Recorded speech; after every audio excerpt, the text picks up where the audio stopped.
Good morning, Strathallan, and good morning, SPS. You might notice that I'm dressed a little bit differently than normal, but more of that in a second. First, a couple of jokes, a couple from my new joke books.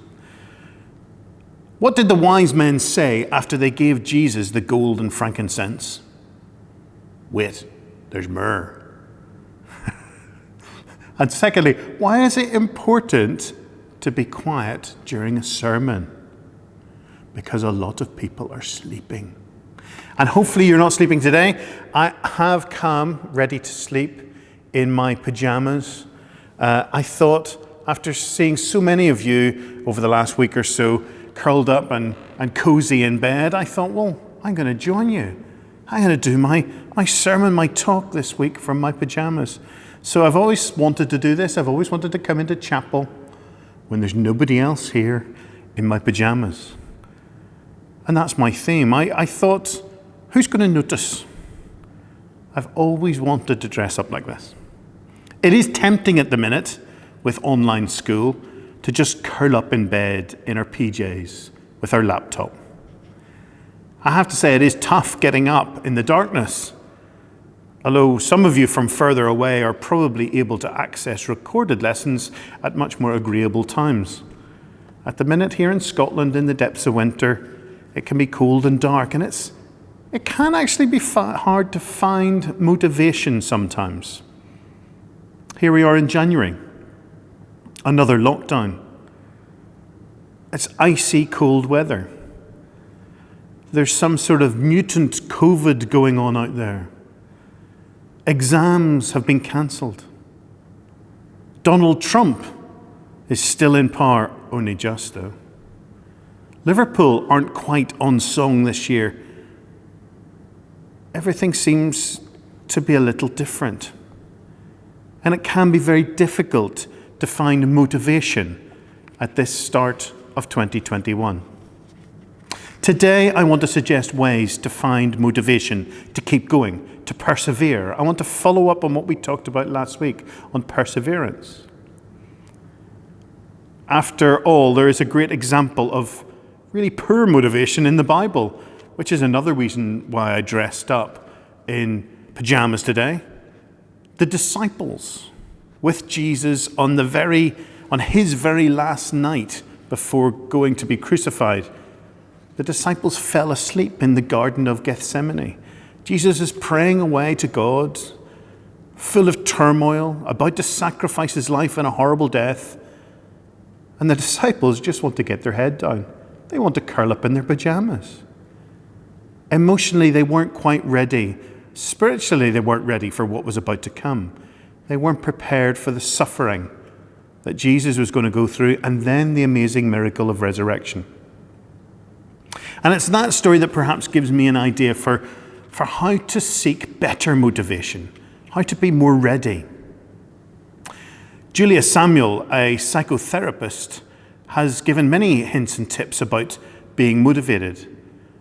And she suggests that one way to get through at the minute in the midst of catastrophe all around, one way is to acknowledge the darkness of this current time with all its difficulties. Look at it and say, yeah, that is pretty grim. But then very intentionally to pivot and turn towards the light. To become self-compassionate, looking after yourself. Interestingly, it's well known that whatever you say and how you act will affect your mood and behavior. Try it yourself. Whatever you say, how you act, how you dress perhaps in the mornings affects your mood and behavior. So some tips for you. Be curious.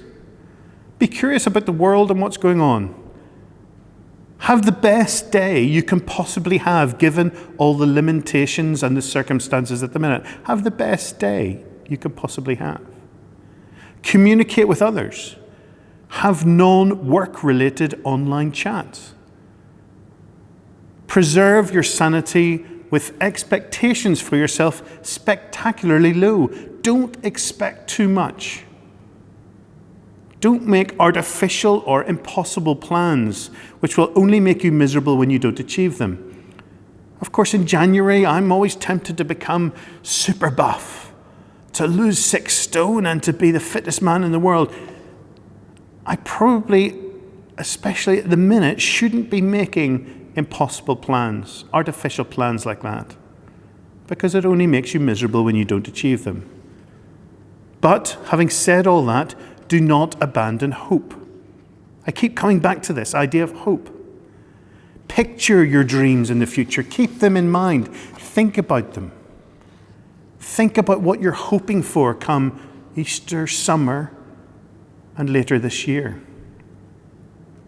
There are physical things we can all do as well to help our motivation. We can have an achievable list of goals for the day ahead. It is recommended that we have 3 must-dos every day. Not unrealistic, impossible things, but 3 must-dos. We should also create good habits. Most of our day, apparently, is determined by the first hour after waking up. See if that's true for any of you guys. Most of your day is determined by the first hour waking up. So the hint here is don't hit snooze on the alarm, as I am tempted to do every single day at the minute. Don't hit snooze.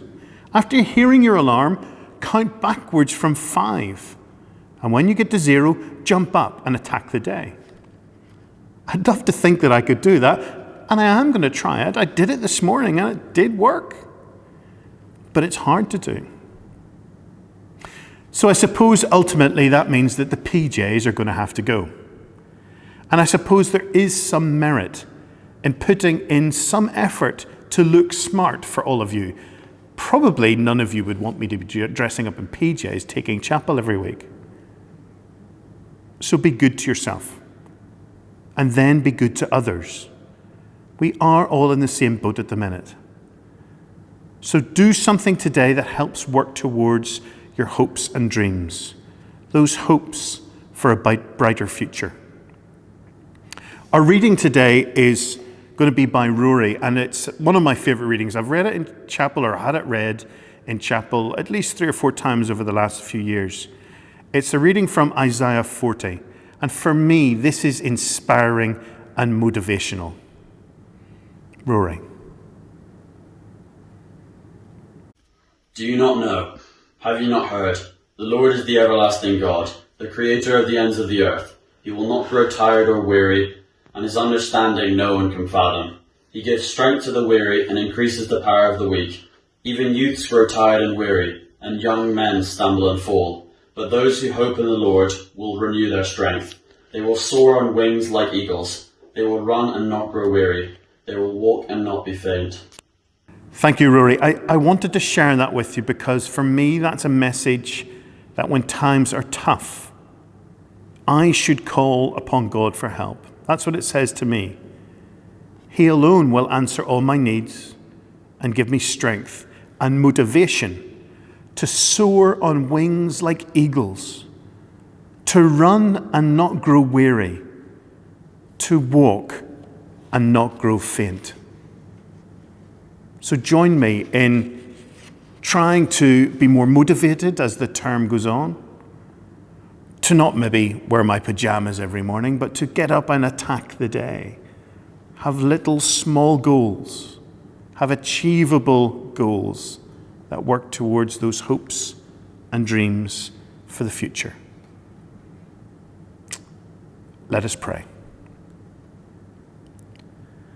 Isn't it strange that princes and kings and clowns that caper in sawdust rings and ordinary folk like you and me are builders of eternity? To each is given a book of rules, an hourglass and a bag of tools. Each must build ere their time has flown, a stumbling block or a stepping stone. It's a very famous poem, and it's our prayer for today. And now I finish with what is for me a very motivational song. And I'm really grateful to Mrs. Simpson's, Madeliene and Mina for putting together I, the Lord of Sea and Sky, one to hopefully get you going today.